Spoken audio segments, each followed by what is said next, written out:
What's up, y'all? Welcome back to another video. I'm Sierra, aka CC Nichelle, and I'm here to tell y'all about my experience buying my home as a first-time home buyer.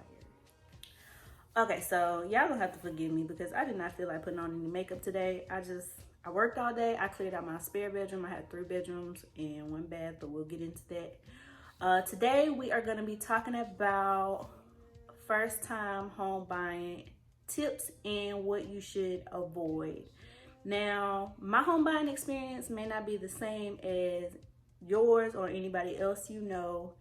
And you guys are gonna see me looking down because I wanted to make sure I wrote this down to make sure that I included a lot of tips and things that common mistakes that people encounter when purchasing a home for the first time. First things first, you need to make sure you have a minimum amount of debt. I know that a lot of millennials, we have student loans and we may have took out a loan for whatever reason, or we may have gotten a credit card because someone told us that would build our credit. What I had was a credit card and my vehicle. That's it. I moved straight from my mom's house into my house, so I didn't have, apartments or multiple credit checks that hindered my score. I have a pretty good credit score. It's not where I wanted it to be at the time, but it was pretty good. Number 2, determine how much house you can afford. I know a lot of times you can get more house if you look outside the city. I actually live in a small town. Well, I don't guess I would call it a town. It's probably a city. I guess it's a city. But I got my house for a really, really great price, in my opinion. I could have got a different house, but I didn't like the idea of having to drive that far from work to home and home to work, or home to any other part, to like movies and grocery stores. Living basically a rural area, you'll get more bang for your buck. Number 3, make sure you have enough saved up for your down payment and your closing costs. Now, your closing costs and your down payment also depend on your seller. Some sellers may pay towards your closing cost. I was fortunate enough to have that in my case. What I do recommend is having about $7,000 or $8,000 just strictly as a cushion. Now, for military people, that might be different for you guys, but for just us regular citizens, as a base, I would start off with at least $7,000 or $8,000 before looking at a home or while looking to purchase a home. Research your loan options and make sure you get pre-approved. That is one of the common mistakes people make, is not getting a pre-approval. Another thing is research your homes that are within your budget, or homes for sale that are within your budget, and couples. I know a lot of you guys out there with families and stuff.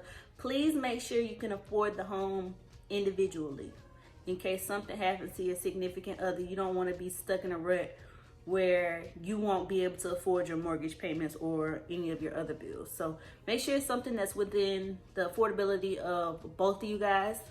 Hey, you do have each other right now, or if you're looking to purchase a home, you have each other right now, but you never know what could happen. If you have kids, make sure the school or your home is zoned in a school that you're okay with your kids going to.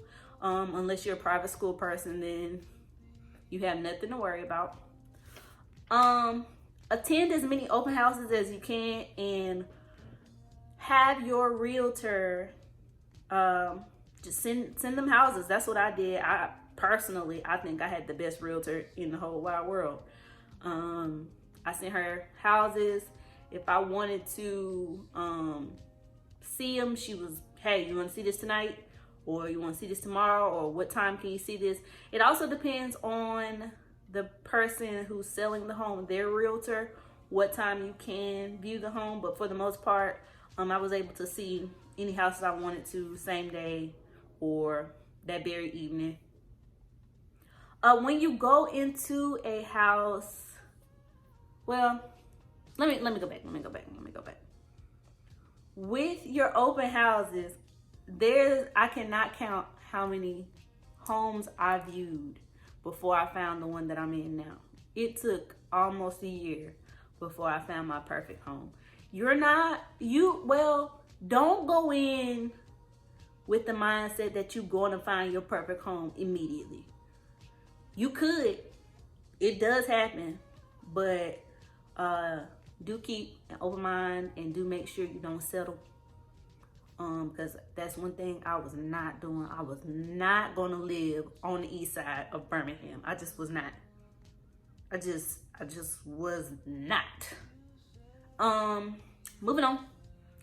When you go into your house, think long term. Now, I know a lot of us are doing starter homes and, like, hey, this is just something I want for myself. This is something I want for my family. This is something I want for my kids. But think long term. I love my house. I would love to be able to live here until I can't no more. Until my 30-year mortgage is paid off and then some. But, anything can happen. When you find your home, make a competitive offer. And by offer, basically that means when you walk into a house and you're like, oh, I love this house. The house is $140,000. Your budget is $138,000. Offer that. I see you priced it at, or it's listed at $140,000, but I would like to offer $138,000. Seller will be like, okay, $138,000 sounds good. We may also pay $2,500 towards your closing costs. Or seller could be like, no, I said $140,000. That's it. There's no negotiating. Now with the offer, you do have such a thing as an inspection and an appraisal, which I don't really want to get into the definitions of those, but inspection basically is an inspector inspecting your house to make sure it is up to par. One of the houses I actually thought I loved was in complete shambles, y'all. Cracks in the foundations, the bathroom tub was leaking into the crawl space. There were weak spots in the floor. It was a beautiful home. It was beautiful, but I didn't know any of this until the inspector came.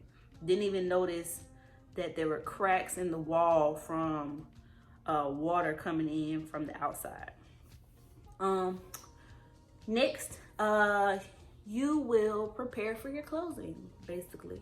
Closing is signing a bunch of paperwork, purchasing your house. I went to, I think, a law firm. I think that's what it was. And closed on my house July 12th, 2019. And it was a long time coming. But do not be discouraged, because there was so many nights that I was just like, you know what? I'm just going to live with my mama, or I'm just going to get an apartment. But at the same time, I get the satisfaction of knowing that this house is mine. Nobody helped me get it. I don't have a co-signer. I don't have to have anybody help me pay for my bills. This is my house. Let's get into the mistakes. I'm going into other things. Kind of mistakes people make is, number one, like I said, not getting pre-approved. Make sure your credit is good. Do not put off credit issues. If you know your score is 420 because you keep not paying your car payment, or you will keep putting off your rent, and your student loans was supposed to be paid 6 months after you graduated. Here it is, year 2, and you ain't paid a dime on it. Like, settle those before you try and purchase a home. Number 3, never make any assumptions about your down payment. Now, I said $7,000 or $8,000 at least, but your cost out of pocket could very well be just $3,000. Good, you still have well, dang, hold on, can I count? $3,000 or $4,000 more as a cushion, which could very well easily be, what's that? About 3 months of mortgage payment, give or take, including bills. Make sure you get a great realtor. Like I said, I think I had the best realtor on this side of the Mississippi, but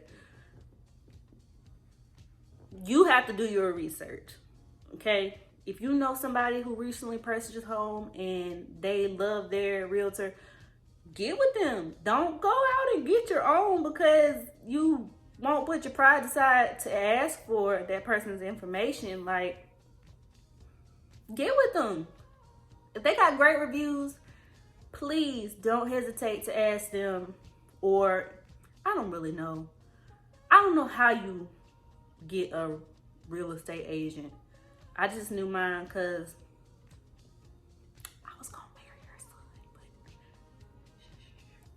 that's neither here nor there.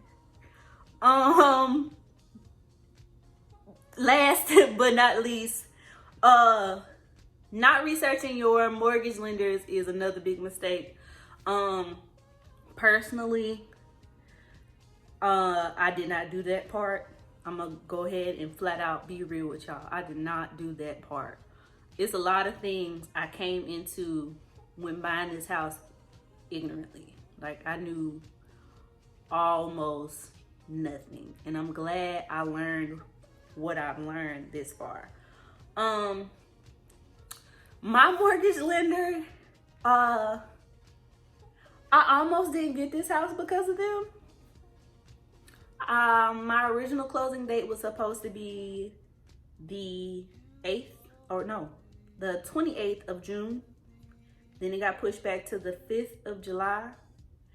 And then on the 3rd of July, I was told you may not be able to have this house. 2 days before my rescheduled closing date, y'all. 2 days. 2 days. When I tell you I cried, man, I was hurt. My feelings were hurt so bad. Like, so bad. And then they called me back about an hour later after doing the ugly cry. The ugly cry. They were like, okay, well, we talked to the underwriters. We decided that, we're not going to put you through any other stress. We'll get you to close this house on next Friday, which at the time was July 12th. So thankfully I got my house. But like I said, please don't make the same mistake I did. Do your research on your mortgage lenders. Make sure you get pre-approved and stay encouraged, stay up, pray. If you got any questions, don't hesitate to comment below. Like this video, give it a thumbs up. That's the same thing, but whatever. And subscribe to my channel.